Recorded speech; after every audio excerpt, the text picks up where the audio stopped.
Hello, everybody. My name is Kyle Koffenberg, and today we're going to be talking about the environmental security in a village, or coastal village in Alaska, known as Kivalina. So, our first question today is going to be, what is environmental security? So, environmental security focuses on the premise of threats posed by environmental events and trends that affect individuals, communities, or nations. It also examines human intervention and conflict with the environment. Environmental security affects humankind and its institutions, and organizations anywhere and at any time. All right. So we'll be conducting a situational analysis on the village itself, which is going to give us a basic premise of what it is like.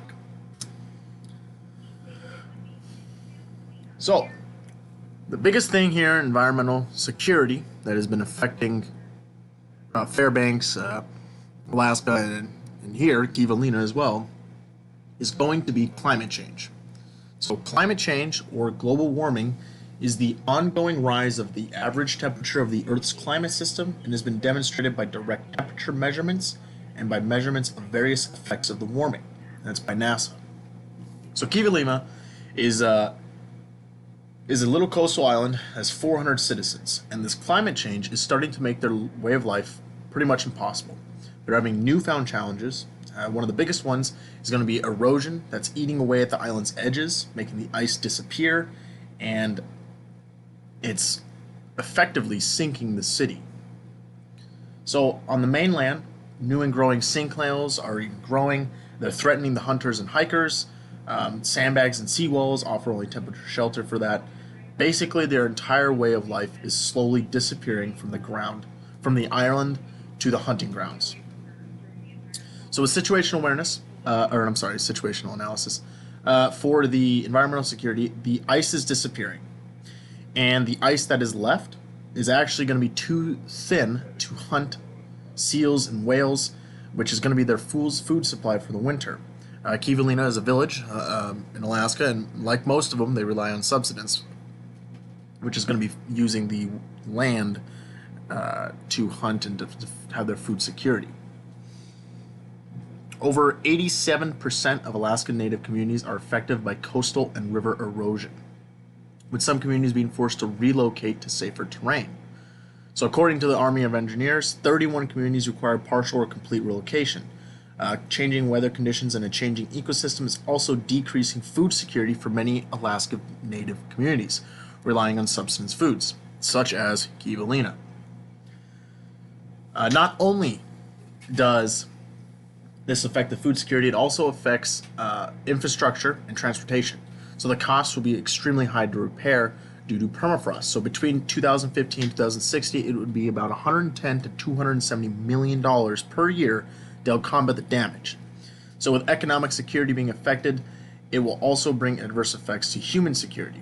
So with the high temperatures affecting the food and water, it also brings infectious diseases, it increases wildfires, it also leads to direct injuries, smoke inhalation, or even falling through the ice while hunting.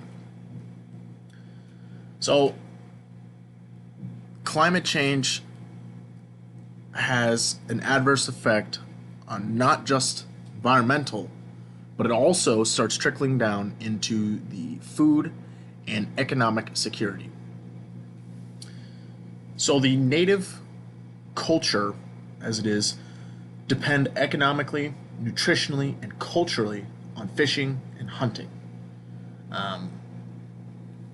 With climate change affecting it, it is slowly declining their sources of food and their sources of revenue. So they're being forced to find different ways to do something like that. With climate change leading to the permafrost, there's these things known as freeze-thaw cycles. And what that does is it starts to damage the transportation infrastructures. So highway, railroads, airstrips, they're all primary targets and hazards.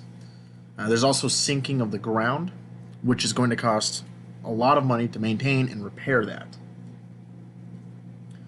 Many of Alaska's highways are built in permafrost areas and are subject to damage if the permafrost thaws. Additionally, warming leads to a shorter period when the ice roads are usable and shorter season during which oil and gas exploration of the tundra can occur. So, with Kivalina being a coastal village, something known as diminishing sea ice, this poses a real threat. And basically, it's a result of extended periods of above freezing air or water temperatures. This can provide new opportunities for shipping oil and tourism, which is a positive thing, but it also will introduce invasive species and habitat loss for ice-dependent species. And their ice-dependent species happens to be what they rely on for food: so walruses, polar bears, and even fish. The sea ice along the shoreline and permafrost in coastal areas, which is used to protect human settlements from flooding and erosion, is starting to faulty. So as coast erosion increases due to declining sea ice, residents are becoming more vulnerable. So what is literally happening there, Kivalina and a lot of these coastal areas are literally going to sink. They're going to have to find a new time to settle. It's one of the only things they can do. The erosion is causing extensive damage, it's creating dangers to residents, and it's deepening pressure to relocate. But since it's high costs and land constraints, they're finding very much difficulty. So that was a little bit of a situational analysis on what's happening in Kivalina. Next, we're going to look at the needs, vulnerabilities, and assets. And we'll start that off. We're going to be starting that off with the most severe and widespread insecurities and vulnerabilities. It has to do with climate change. It's affecting everything. So with Kivalina being a coastal village, home of 400 residents, it has many risks. Primary one's going to be permafrost. Permafrost is frozen ground that's typically a few feet below the soil surface. 80% of surfaces lie above permafrost. It will remain frozen all year long, but its air temperature rises, permafrost starts to thaw. Once it thaws, it causes the above ground soil to sink, resulting in ground subsidence and damage to roads, homes, and other structures. It will have widespread implications and start to cost a lot of money. It affects transportation and infrastructure, and that's only on the land. Now we'll get into the coastal areas, which is diminishing ice. That starts to affect Kivalina itself. Its residents will become more at risk due to the fact that they might actually start sinking. But then it also, economically, environmentally, but also food, where residents predominantly relying on subsistence type of hunting for food. The cycle of continuing melting permafrost and sea ice leads to more extreme weather, ocean acidification, insect infestations, and changes in migration patterns of animals. What this is doing is not only is it introducing invasive species, which will start to affect the patterns of hunting seasons, but it's also driving away their food supply. It's effectively killing them off, and therefore starving the people of Kivalina because they rely so heavily on subsistence farming or subsistence that for their food supply and not so much as trade. So climate change is the most important security as it affects multiple aspects of human security. So what do we do about it? Development of human security and strategies. So in order to prevent and mitigate the arising issues, this needs to be addressed. They've already tried to take action. They actually have sued several large oil and gas companies that have operated and caused environmental damage. They demanded $400 million from the companies to pay for the relocation. However, it was dismissed. It went all the way up to the Supreme Court and it was dismissed. The government believes that moving the village would be the best option for them. However, it would cost upwards of $100 million, some say times that by 4. However, nobody's going to be able to offer that kind of assistance to help them reach their goal. They've proposed a new site for the community, but it's been difficult to reach an agreement on the safest and most viable option. They actually do have plans for an evacuation center that's going to be in the school, but there's no road to the area, and they plan to have one. The plans to build one have been stalled because of cost issues and federal regulations. Basically, no one can move until a road can get them there. And what's happening is nothing, no progress is being made. So the only thing that can truly help mitigate something like this, other than moving the village itself, but something that help is to mitigate climate change itself.